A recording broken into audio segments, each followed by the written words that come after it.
tell us anything about a book you've read sometime recently? I thought of one. Good. Do you want to start then?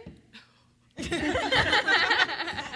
Hello, I'm Faith, and I recently read the Burning Earth trilogy by N.K. Jemisin. It's really, really good. And you guys should read it. You found your audience with that, so. Yeah. Yay. I can go. Hi, everyone. I'm Justine. I just read Bury Your Gaze by Chuck Tingle, and that was really good. I loved it. Big Chuck Tingle fan for his horrors. And I think he's doing a signing like right after ours, so I'm going to try to sneak in that line. I'm Meggie Ramm, and I'm going to put 2 books in because one is I just started reading Delicious in Dungeon, the comic, and it's absolutely fantastic. And then I also just started reading Other Olympians, which is a history of queers and fascism at the Olympics. So a little bit of both for you. That's amazing. Now I want to read that. It just came out, and it's already, I'm so excited. It is timely for that, so that's perfect. I'm Maggie Tokuda-Hall, and I like to read nonfiction when I'm drafting, so I'm reading An Immense World by Ed Yong, which is about animal cognition. Ooh. Nice. You know, normal stuff. So we're here to talk about books that are not anything like any of those. We're here to talk about Misfits, and so I wanted to start with the look of a misfit changes as trends change and as the world change and all of that. So who are some misfits from your youth, and how do you relate to them?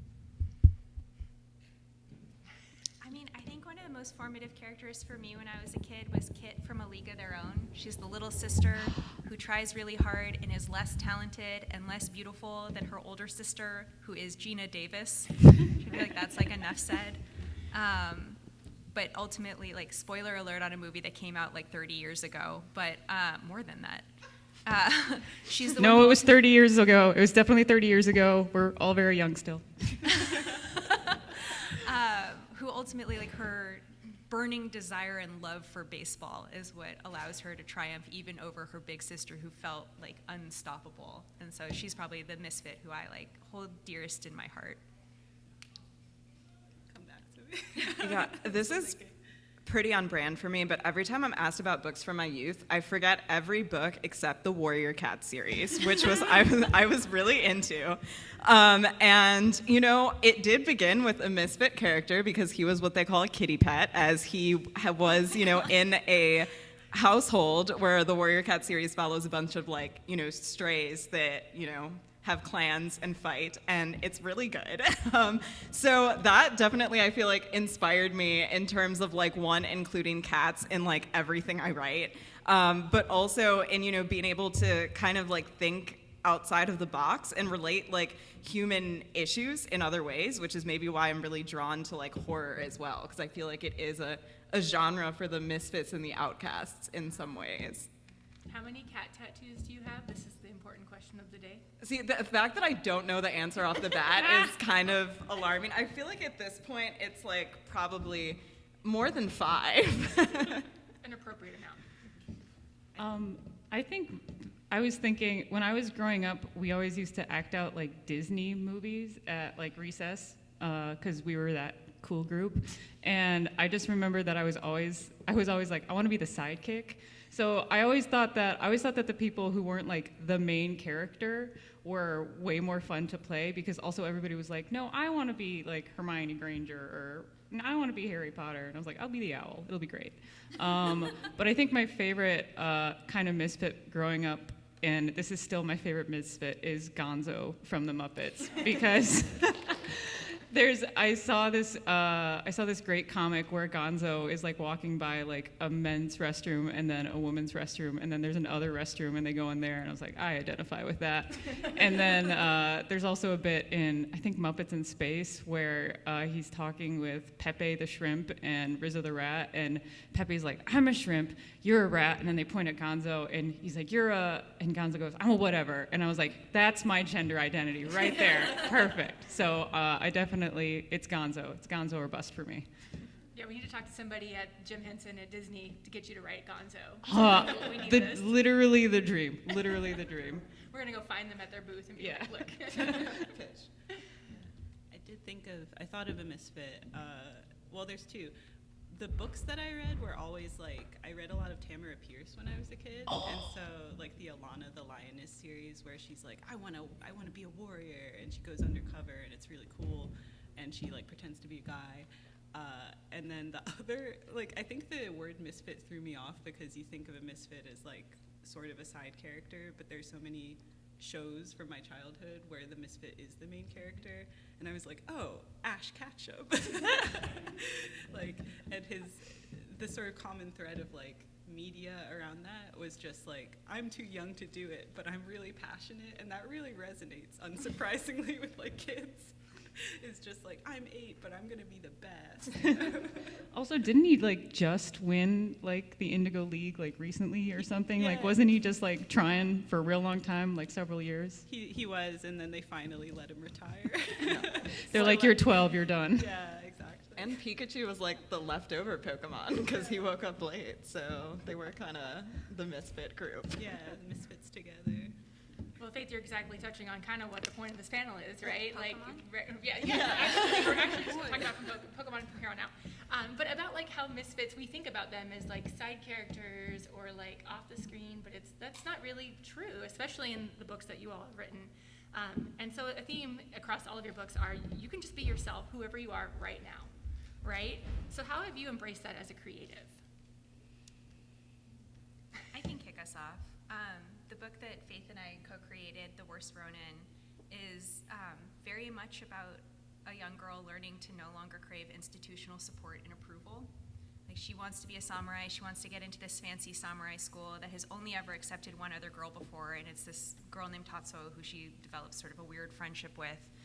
And in meeting her, like her total hero, she starts realizing like how poorly that institution has served her mentor and friend and this person who she looks up to, but also how empty striving from approval from people who didn't recognize your humanity and potential in the first place is to somebody who, like, a marginalized person in one way or another.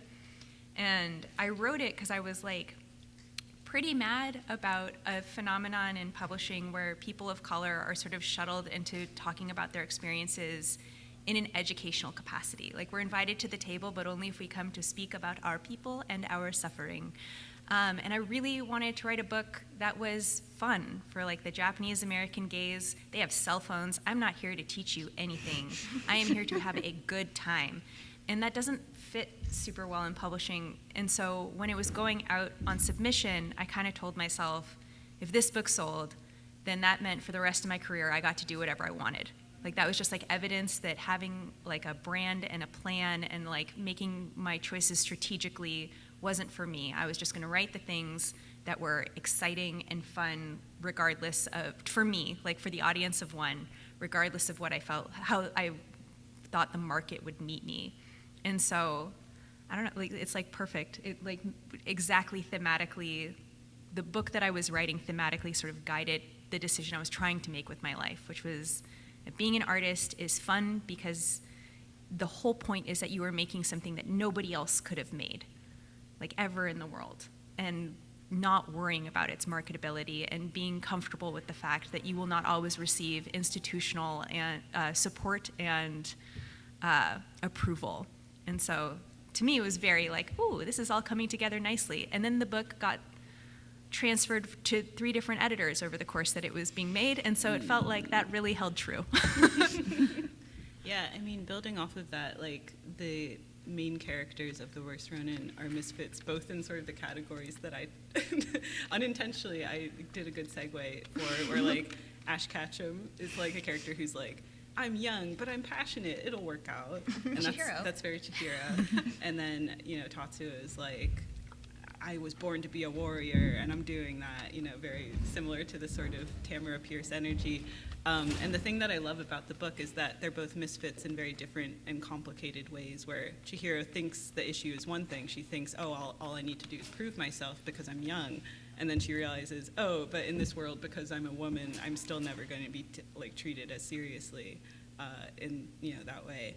And, you know, similarly, like, Tatsuo learns that, like, deadening your feelings is not necessarily the way to succeed either. And yeah, just like reading the script when I first got it, I was like, I need to work on this. It's so good. And I feel like it informed my own process of like, yeah, I just want to take projects that like I personally feel really connected to. And I never thought it wasn't going to sell, but I was just sort of, but I've never done publishing before, so this is my first book. But I just felt, yeah, really connected to the characters and also to Maggie's writing. Thank you. So. Yeah, my book, The Otherwoods, follows an anxious, non-binary kid that can see monsters and spirits, and like really no one else can. So they're not believed often. And I think like it was hard for them to sort of like see themselves as the hero of the story, because much like we were talking about with Misfits, like they thought, you know, characters like me are not the hero. You know, I'm terrified. I'm like, I don't want to see these monsters. I want to hide under my covers with my cat, Mr. Fluffy Pancakes. I don't want to deal with this.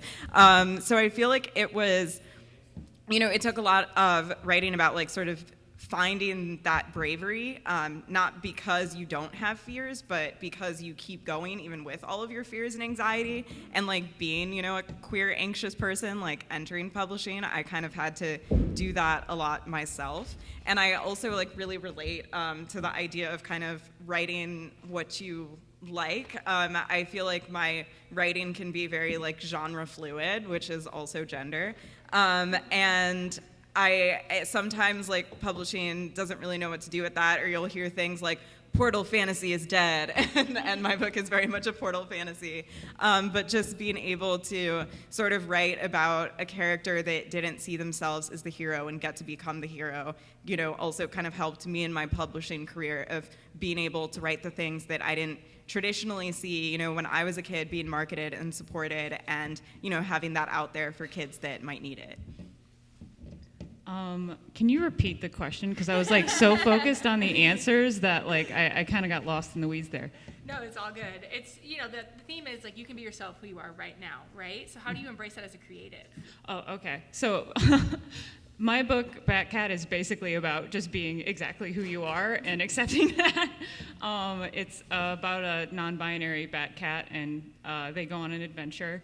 And they meet a bunch of cats who are like, you're not cat enough. And they meet a bunch of bats who are like, you're not bat enough. And if you're a non-binary person, the allegory is like very, very clear right there. So this book or that series is mostly about that. And I think that like if you go back and you think about when you were like in middle school and high school, I think everybody really thinks of themselves as a misfit. I don't think anybody was walking around going like, I'm nailing this. Like my whole like puberty, like teenage years, like I'm getting A+ across the board.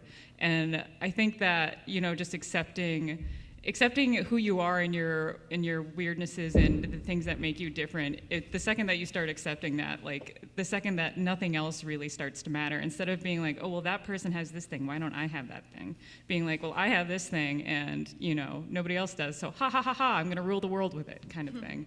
But you said you were like on your, you know, your queer publishing journey, and I think it is accepting the things that are important to you and that you really want to write about, and being ready to be like, this book is going to get published, and once I publish this book, I can write whatever I want, because when you start writing about the things that matter to you, you're not draining yourself by writing about, you know, stuff that you don't want to write about, and then B, you get to work on something that you're really passionate about, and I think that those books really shine compared to like, I don't know, I don't want to throw anybody under the bus, but I'm thinking of some titles, so mentally I'm projecting those to you. I like how you made that transition from book to series. So doesn't that feel nice? You've got 2 Batcats out in the world now. I've got 2 Batcat books. I did, like, if I could go back to like Little Me and be like, you're gonna have a book series, like I would stop worrying about everything else as a kid. I would just be like, awesome, I'm just gonna do that, and everything else is moot. That's how you get that I'm nailing it vibe. Yeah, that's how you get the I'm nailing it vibe. I just got to find the time travel machine and go find Little Me, and then be like, no, I look completely different, but trust me. So we talked a little bit about characters that you found yourself in, Misfits. Are there characters that you wanted to find yourself in, and you've realized now as an adult that you were just trying to fit yourself into a box that didn't work? Yeah, Wonder Woman. Oh. You know, like I was a kid who liked comic books. They were not historically written for me. I used to imprint on every woman with black hair and just be like, she's Asian, and like whether or not the evidence was there to support it. And so I looked at Wonder Woman with her big mane of black hair, and I was like, that's me. And then I grew up and I was like, that is not me. She needs to be much more anxious. And like on the page queer for this to scan.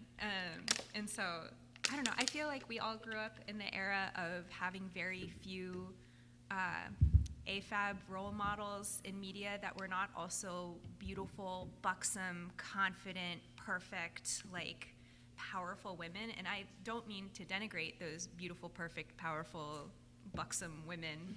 I'm still a big Gina Davis fan, but they're not the characters who I feel an immediate sense of kinship with because their experience is so different than mine. Yeah, and then on the other end of the spectrum is, like, for me, the not like other girls girl.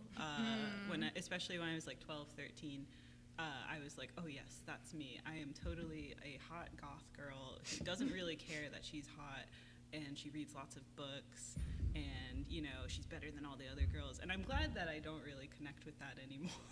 Not like those other girls who are stupid. Yeah, those other girls who are dumb. But I do think that was an interesting part of media that was like washed over me when I was particularly around like 12, 13. I feel like that became a much more popular trope in media, was like, oh, you don't want to be like this Barbie, you want to, but now we have the Barbie movie out, we can all be feminine and know that that means you can be taken seriously, you can be goth and be taken seriously, you know, it's great.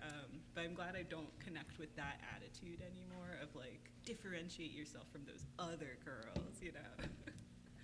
I feel like I was a very escapist reader as a kid, so I was more looking for kind of like the experiences, because, you know, when I was a teenager too, there was a big like, that was like in the like dystopian sort of like chosen one boom, and so I was just like, oh man, like I want something interesting to happen to me, which like as an adult and as an anxious adult, I'm like, honestly, I love boring and like I don't necessarily want interesting in like that way things to happen. Things are getting a little too dystopian already sometimes. But I do think like there was sort of that, there was not a lot of like queer representation, and if there was, I feel like it was like the very like gay best friend kind of stereotypical male character that like, you know, can be like, oh, if I don't relate to that, then maybe like, you know, I'm just making things up about myself, or like, you know, it kind of helps people be just like even more in denial. So I feel like I was trying to maybe like fit into that box of like the characters I saw, and also feeling like I had to like write characters that were like that, because I started writing as a teen, and I was like, okay, so I have to write sort of like the, you know, awkward girl who somehow had like 3 different dudes pining after her at once, but like didn't know why, because she's like, yeah, just your average girl, but also not like other girls at the same time. So I think like being able to kind of write and read about like different types of characters and, you know, different identities has been like extremely freeing, and just helpful to me both as like a reader and a writer. The 90s did not help us there. She's all that. Right? Oh my God, she took her glasses off. She's a completely different person. It's like, whoa. That was like my favorite part of the Barbie movie, where they were just like, what? It's a whole different face back there. So again, when I was growing up, I was really big on sidekicks. I like desperately wanted to be either Mushu from Mulan or Bartok from Anastasia. And I don't think that I'm either of them, because I'm not a very small wisecracking animal, more's the pity. But I think like, especially like we keep talking about the time that we grew up in, there was a big thing where it was like, all right, this is a main character, and they had a parent die tragically, and that's gonna start, and that's something that like Disney movies do a lot, or Disney movies used to do, where it's like, all right, we're gonna kick off by like killing the parents to create sympathy for this main character. And I lost my parent when I was really young, and like part of me, like when I started reading those books, I was like, oh, I'm just like these kids, you know, so much trauma and so much pain. And then like as you get older, you're just like, wow, I really don't want to identify with this, because it's sad, and it's like also it's really hard for like as somebody who lost like a parent when they were young, like I'm not going around now with a huge chip on my shoulder being like, I did this for my dad because he died when I was young and he only ever wanted me to go to San Diego Comic-Con. Like that would be crazy. So I think that now, or like I used to identify with those, but like now I really like enjoy stories where like somebody just comes from like a family where like they're loved and they're happy. Like Moana, like I legit cried for like the first 15 minutes of Moana because it was just like her parents being like, hey, you're on this island, we got this great community. I was like, this is amazing. So I think that I used to identify with a lot of like Harry Potter and like all those people who like, Katniss, she lost her dad too, and like all those people. And now I'm just like, give me somebody with like a happy home. Like that's what I want. Craving stability. Yeah. If you could call in characters from any other stories, yourself, or your own or others, to support your main characters, who would it be and why? What would they do? To support us or to support our Support main your characters? Okay. Yeah. Because that's a different phone call. That's such a good question. I feel like an animal sidekick is always the best kind. But they already have one. That's They have true. Mari the horse. They do have Mari the horse, but like maybe a little like bird on top that can talk. Oh, yeah. I like the idea of them having, like, so Mari is sort of Tatsuo's, like, externalized conscience. Like, she has, like, a little bit of a Jiminy Cricket role in this story. And so if there was one that could be the devil on Chihiro's shoulder, because Chihiro's so earnest and wants good things, Well, sometimes to her own detriment. Yeah, because you mentioned all of those amazing Yeah. sidekicks. How about Yago? Yago, yes, this is correct. This Yeah. is the correct choice. All right. He can be the only boy character who's named and matters You gotta have in that story. You might have like one. We'll see. Yeah. Give him an Yeah. audition process. He's a diversity hire. Yeah, I think River in the Otherwoods has some pretty good sidekicks. He has his cat, or he has like the cat, Mr. Fluffy Pancakes, and they also have a 6-foot-tall bug monster named Charles. But I feel like if I had to call in just like any IP characters, like if we like called in like the Ghostbusters and maybe like some of the cast of Demon Slayer, like it would be a much shorter book. So. I think I want to call in the 6-foot-tall bug monster Charles into my book because Batcat lives on Spooky Isle, and I think that would work really well. But I also think it'd be really fun to just bring in. I just want to bring in Batman for a day to Spooky Island, just because I think it would be really fun to have like an island where people are like supportive and it's very ridiculous, and Batcat's a very sarcastic kind of like tongue-in-cheek character, and just have Batman just be like, why is everything pink? And just like have Batman go through like maybe a therapy session day on Spooky Isle and see what happens. I feel like that would be so good for Batman. Right? Yeah, like he could really benefit from some time on Spooky Island. Like he'd be there and be like, my parents died. Yeah, yeah, my parents died. I was like, interesting. So do you want to talk about that? Yeah. Maybe you can use your money for something other than buying super expensive crime-fighting things and put it towards your community. We'll see what about happens. pancakes? How about pancakes? Exactly. Sorry, can I add one? Totally. I would call in Xena Warrior Princess and her sidekick Gabrielle, who share a lot of DNA for reasons unclear, with the two main characters of The Worst Ronin, to be the like queer elders, to kind of like show them the ropes of now when you're 50, you could still be alive and doing this and in love, and also friends. I think would be my other choice. I love it. Those are awesome. Did you have a specific version of Batman, like a specific characterization of Oh Batman? You would call man, it? all of them have so many problems. I think everyone except from like the original like live action Batman, because I really like him and like Robin Hood being like jumping Gee Willikers Batman. Like that Robin would probably fit pretty well in Spooky Island, but just like I don't know. Like we just watched the one with Robert Pattinson, and like that one was the one that I was mostly like, whoa, you need to go to therapy. So maybe that one. That's what I was thinking too. I was like, we're going to send our pets. All right, let's switch gears and talk a little bit about writing. Let's talk about world building. And each of you have a very different world that you've set your stories in. What was your research like?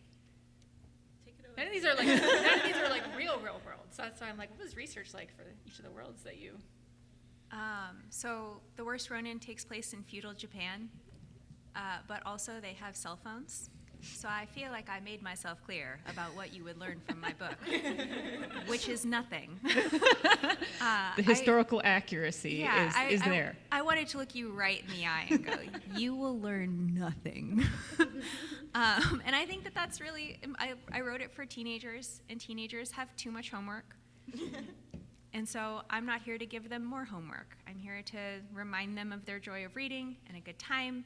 And so I did some research about weapons and stuff. Like, I basically just was like, what do I think is cool? And that's what I researched, and that was it. And so, like, the main characters each have a weapon that they use all the time that were traditional samurai weapons. Chihiro uses a katana. Tatsuo, who is trained traditionally, uses a naginata, which women were actually trained to use because it was a defensive weapon. So the idea being that they would stand behind the front line and then just kind of like jab people from very far away where they were slightly safer. But Tatsuo is like an incredibly accomplished killer, and much of her story is about her learning to live with her own guilt over the things that she has done and the great violence that she's perpetrated in the world. But she has this defensive weapon, and Chihiro wants really badly to be a person who has all this glory, but she uses a katana, and ultimately, I don't want to spoil the story, but like much of her arc is realizing that she doesn't want to use that weapon. Not the way that she imagined and not the way that it is designed for. And so that was like probably the only serious bit of research that I put in, and everything else was like very vibes-based. Yeah, and I remember when I first was reading the script and you gave like brief notes on the characters and stuff, you know, the vibe was like we should have like colorful clothes for the characters that aren't historically accurate, like feel like there is this sort of pop influence in the world. Yeah. Again, like cell phones and stuff, and like every now and then in a background I'd throw in like a cell tower, but otherwise it was very like I would do, you know, research until I would look up like, oh, I need a building that's this kind of building. I'd find a few reference pictures and I'd sort of like simplify it to fit the style. So yeah, nothing jumps out at you as like, oh, that's a Meggie Castle, you know, like unless that's specifically, I think that is actually where we went for one of them. That was a bad example. You know, nothing stands out other than that. Yeah. But yeah, it's very vibes based. Yeah, vibes. A lot of vibes research. Yeah. Yeah, I mean, my book mostly takes place in a world that I completely invented. I feel like it's kind of me not liking research, but also just, you know, that's kind of the fun part of fantasy and like when creating the Otherwoods, because it is a portal fantasy, so it first takes place in the real world, and then you enter the world of the Otherwoods. And it was just a lot of like spooky vibes and kind of creating monsters that like I thought were scary, because I'm kind of a scaredy cat. And just then having to like have my editor and people be like, okay, but you need like logic and like certain rules to be developed from that point. So I had a lot of fun just getting to sort of like create the atmosphere of the world, but also having the freedom to sort of do whatever I wanted, because it's not a place that, you know, actually exists as far as we all know. So.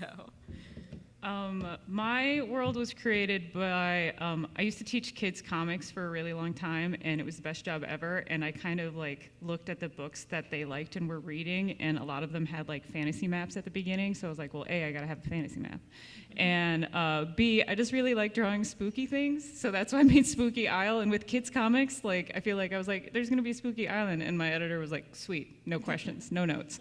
And then a lot of it was based on what I was like, this is something I think I can draw. So Yes. I didn't want to do anything super complicated. And so for Batcat book 2, I was like, I'm gonna have like this whole one take place on the ocean, and it'll be so super easy because I just have to draw water, and water is super easy to draw. And that was not the case at all.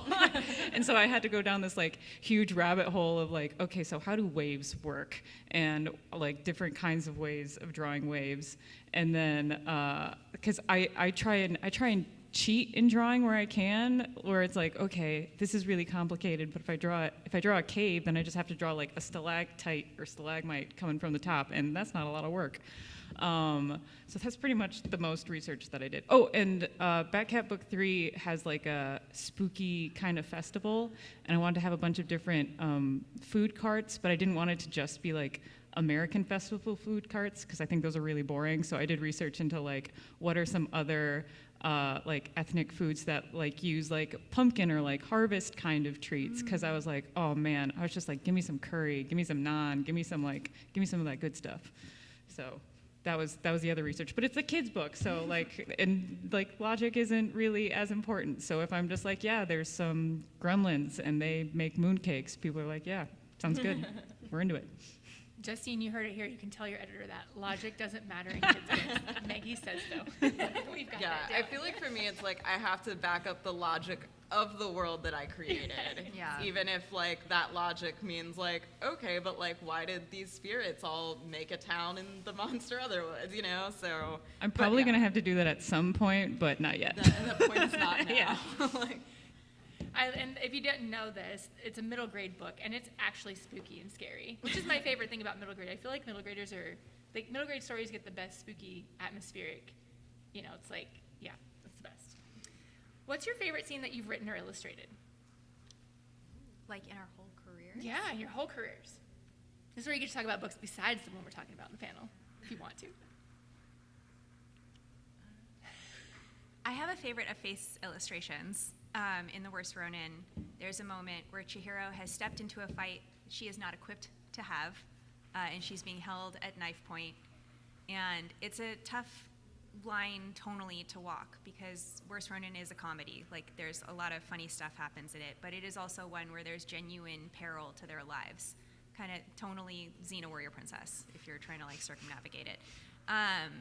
And she's being held at knife point, which should be, and she's very scared, but the face she's making is like just like super, it's like such a profound comedy beat. I thought that was perfect and so much better than anything I could have written by myself. There's no amount of prose that I could have put together that would have given that tone the way that that single panel of the comic does. And I also wrote a comic book called Squad that is about teenage girls who every full moon turn into werewolves, find the worst boy they can at a party and eat him. And it's from the point of view of this girl named Becca. And the scene where she first watches these girls destroy a boy, one of the girls says, you don't have to watch. And the other one says, but it's more fun if you do. And I think that's the hardest I've ever made myself laugh. Oh my God, that's so perfect. That's you. such a good line. Thank you.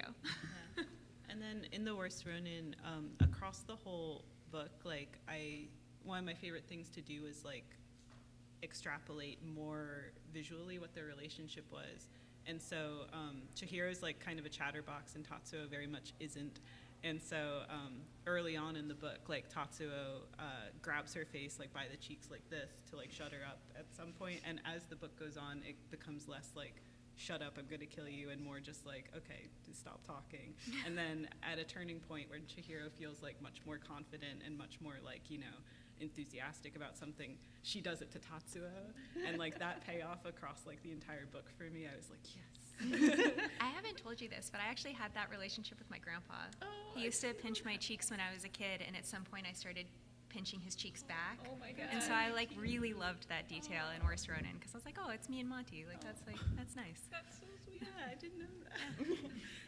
And then otherwise, I do a lot of like personal illustration work, and the whole process of illustrating for me is just so satisfying. Like when you're giving like a single image the chance to tell an entire implied story. And I don't know, just recently I did one of Andromeda, the character from Greek mythology, who's like changed to a rock for like a sea monster to eat her, and then she gets saved, But I just tried to make it like a quiet contemplative moment. And I don't know, I love doing stuff like that. It's so fun. I don't know if I have a favorite scene, but my favorite parts to write are always the spooky horror parts. So in like the Otherwoods, whenever I got to like describe the monsters that are in the Otherwoods, like that was really fun for me. And especially because I feel like I'm the writer that like describing people is like pulling teeth for me, and I always have to add that later. But when I can like describe a spooky monster, it's like really fun. So I really enjoyed like writing that. And in my next middle grade book, Wishbone, that comes out this September, I also have, there's like kind of these like chimera creatures that like an evil mage made. So getting to like describe those characters and create another sort of like spooky world was definitely my favorite part of the writing process. It is worth noting, too, you wrote Bianca Torre is Afraid of Everything, Yes. which is a banger young adult book, which I blurbed. But you write horror beats so well. And to me, you're an argument for, like, scaredy cats write the best horror because you understand the most intimately what is frightening. Like, I feel like people who can watch splatterpunk don't actually always write the best horror because I don't know, like they don't understand the sort of like elemental creeping dread that the rest of us feel. And you write that so well. Well, thank you. And also I feel like, people with anxiety are Yes. best test audience because like anything that like creeps me out or freaks me out, I'm like, okay, this is on the right track. And especially like, I actually enjoy writing like body horror and things like that. And like, I'm the person that I took one anatomy class in college and passed out when I had to watch a surgical video. So it's like, you would think that I would like not be into it, but I feel like just that idea of like getting to explore these things through kind of like a safe distance of it being fiction, and like then we have our big emotions and our high tension and all of like that, the scary spooky factors, but like we get to read it, you know, in the safety of our own home or wherever we're at. And like in the Otherwoods, like you also have like Mr. Fluffy Pancakes as like your emotional support cat throughout the book. So yeah, writing horror is very fun, and I could probably go on too much about how I love horror, so I will stop. I'm an audiobook keep reader, going. and I listen to books while I'm running alone, and I listen to mostly thrillers and horror, so nothing scares me though, so it's kind of the challenge. When I listen to horror and if it's like too good, I'm like, I'll get like too anxious about it, and I'll be like, I'll have to like turn the audiobook off and like go out and like look at the sun for a minute or something like that. But my favorite thing to do, or my favorite thing to write, I think, is I love making my characters cry, which sounds terrible, but I think that when you're a kid, you have really, really strong emotions, and you're still like trying to figure out how to deal with them. And I think that like when I was a kid and I would get frustrated, I would usually like yell or cry, and I didn't have the tools to like process what was going on. So I try and make that happen with my characters, and then give them the tools to like figure out how to deal with it, because I think that that's really important when you're a kid. And I think that it's also important to know that like when you're a kid, you are gonna like, you know, lose your mind or like start crying in public, and it's okay because you're a kid and you're still learning how to deal with all of those things. So I really like making my I realized like after I finished the third book, I was like, I've made my characters cry every single one of these books. So if you want sad characters, come to me. And then my favorite thing that I've drawn, I think, and this is just because I didn't start out intuitively as an artist. My first comic was a book called Stick World, because I was like, I'll draw stick figures because that's easy and I won't have to worry about perspective too much. So just like with every new book, I try and challenge myself and draw something crazier. And book 3 has like a really big festival map where there's like a lot of different things going on. And it's kind of like, where's Waldo? And there's all these characters. And I did one of those when I first started drawing comics, and it has like nothing in it, and it looks so empty. And I remember being like, I can do better, but I don't know how at the time when I was drawing it. And then I drew this last map, and I'm just like, I drew it and I was like, I'm getting there. So it's nice to just see, it's nice to see progress. Okay, audience, I'm going to ask one more question, and then it's going to be your turn. All right, so get your questions ready. What elements do you think are important to get right for young readers? Cell phones. You got to put cell phones in the comic. Thank you. Even if it's feudal Japan, put the cell phones in. Especially. Yeah, I especially. think it's important to try and write stories that aren't kind of making the same mistakes that stories of like our childhood did. So like not making like all of the people of color like the sidekicks, or like making sure that you've got like representation in comics, or I don't know, not having like too much like queer bashing in your like too much, just the right amount of queer bashing. No, but I think it's important to, you know, create stories that are representational of now, and represent a lot of voices. I think that's the most important thing, because if you're writing, like, again, I don't want to throw any books under the bus, but there's like a lot of series where there was like problematic things that were happening like over and over and over again. And I think that it's just important to make sure that you're writing stories that like kids can actually connect with.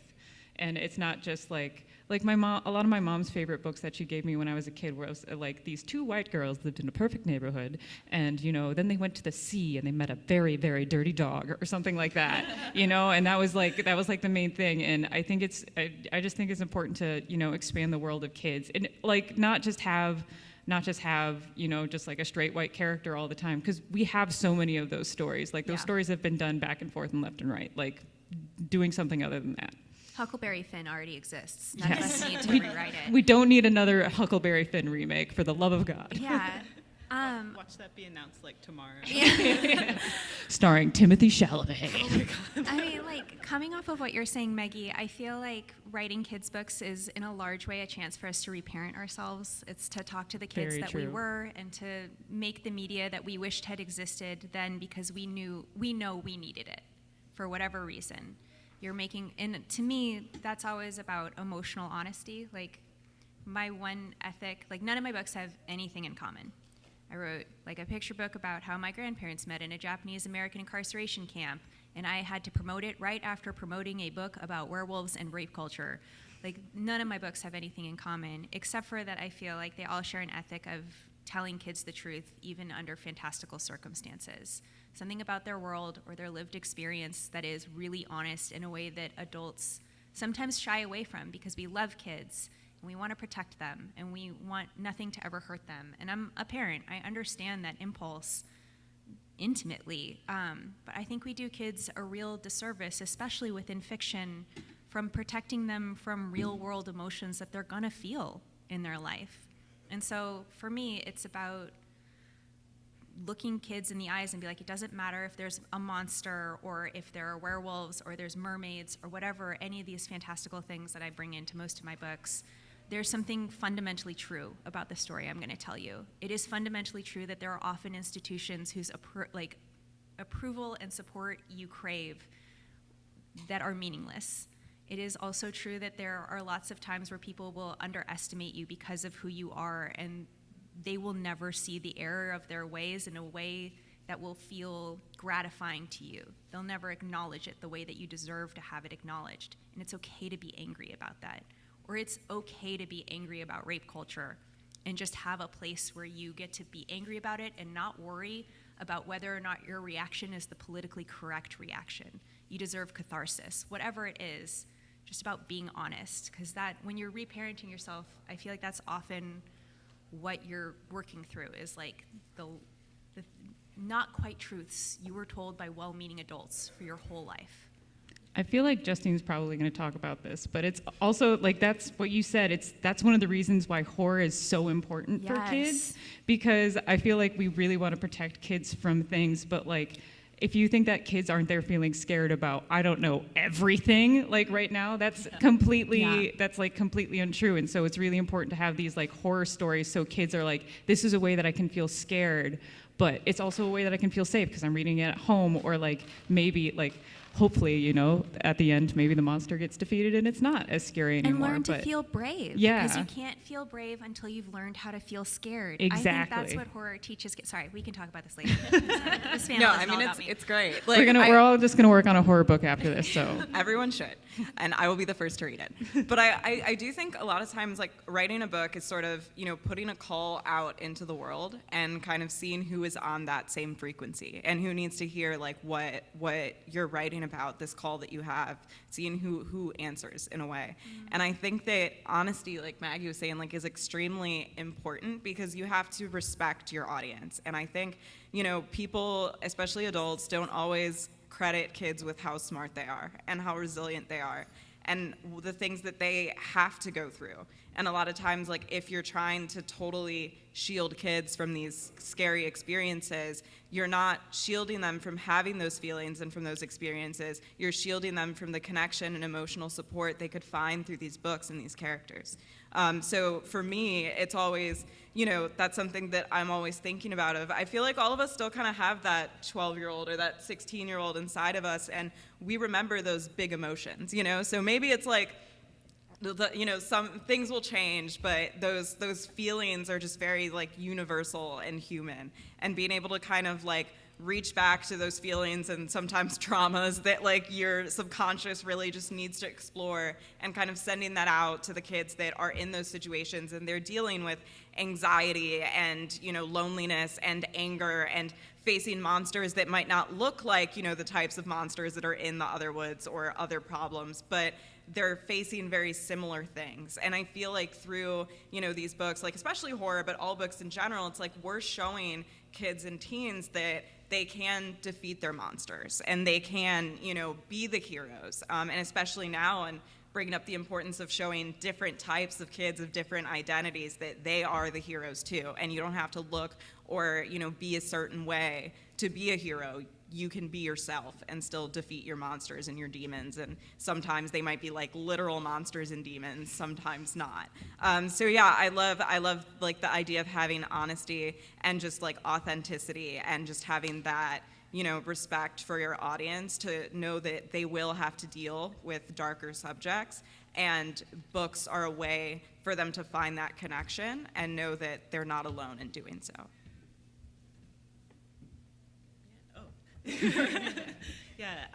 Building on the honesty and like authenticity, I feel like for me as an illustrator, like the relatability of how I illustrate the characters is like paramount. And while like you guys do it through like horror storytelling, I find like humor, like comedy, is like my own sort of like sneaky weapon to like get more serious stuff in, because like you were saying, like walking the line in The Worst Ronin between like, oh, she might be in real peril versus, but we know she's not, and like having like a funny expression there was very intentional, so that when there are moments where she's in real danger or where people are feeling real heavy emotions, I was just like, we are sobering up, this is a serious moment, pay attention, So for me, like the relatability of these characters really came down to a lot of like their expressions, their quirks, physically, and as the book went on, they would evolve and change, and like humor's that other like sneaky way to just like teach people lessons without them feeling like they're being like told lessons. Yeah, and without making like your entire book like super dark. Like you keep on talking about Super Fluffy Pants, is that? Or Mr. Fluffy Pants. Mr. Fluffy Pancakes, yeah. Like you gotta have a Mr. Fluffy Pancakes when like you're running around a spooky wood, because otherwise you're just running around a spooky wood with no emotional support cat. Right. Yeah, you need a bit of both. Sorry, I know I've talked a lot, but to the end of like, I think we're all in agreement that children deserve our honesty, and they deserve authenticity, and they deserve to have their intelligence and emotional capacity respected. I feel like all authors right now are keenly aware of the fact that the culture of book bans in our country has risen exponentially since 2020. And this year alone, we're looking at more than 5,000 titles that have been pulled from school and public libraries. All except for one of my books has been banned in more than one state. For being queer most of the time, not for things that I think are actually genuinely worth having conversations about violence and representation, just because two girls kiss, or a gender fluid character and a girl kiss. And I'm a founding member of a national organization called Authors Against Book Bans. We're about 2,000 authors strong right now, and we're trying to organize the response because we realize that this is such a galvanizing issue for activating extremists in our country. The vast majority of Americans do not agree with book banning. It's something like more than 70% of Americans on either side of the aisle think that this is abhorrent, but they're using sort of easily inflamed bigotries around LGBTQ+ and BIPOC people to get books banned. And if it's something that matters to you, which I imagine if you're here at Comic-Con is something that matters to you because you love media and you love books and you love stories, I would really, I'm beseeching you to get involved in this fight. I think every library is a really great nonprofit for all of us to be aware of the work that they do, and they do a really good job. If you sign up for any of their email lists, They collect your information, and they can let you know about things that are going on a hyper-local basis. Sometimes they do emails based on the district that you live in to make sure that you are ready and able to defend our freedom to read anywhere in the country. And so if this is something that matters to you a lot, which I imagine it is, I really hope that you get involved. We've seen in Idaho the passage of House Bill 710 that has made all public libraries financially liable for any book that any person finds inappropriate for children. What inappropriate means is not defined at all. And so we've already seen things like the public library in Donnelly, Idaho has closed its door to children, period, as of July 1st this year. In Idaho Falls, parents have to sign an affidavit every time their child wants to use the library. These are public libraries in the United States of America that are closing off to children. So it is, and because that bill passed in Idaho, identical legislation is coming to the floor in Ohio, where some of you are from, right? Someone was from Ohio here? Yeah. Yeah. And so I am just hoping that if you heard anything you liked from any of us today, we are exactly the kinds of creators whose work is commonly banned. Everything that we talked about today is the reason why most of our work is banned. And so if anything we said resonated with you, please know that that is the reason why our books are pulled off the shelves. And if you ask a question today, I will give you an Authors Against Book Bans button. I don't care if you're an author or not. I made these at my breakfast table yesterday, and you can have them. We've got time probably for one question. So who's got one for us? We've got a little one right here. Yeah. Very cool costume. Oh, is it Shredder? Shredder. Come on up here so we can hear you. Come on up.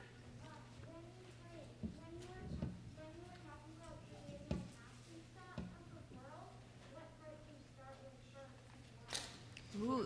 Do you start So with the when question you're was, when we create worlds that have maps and stuff, which I think all of us have created work with maps, where do we start when we're building that world, and why? I'm going to start because I have to run to a panel on the other side of the building. But when I start creating maps, I start with like the place that I know is going to be like a location that I'm going to write about. So I started with Batcat's treehouse because that's where they live, and I wanted a treehouse.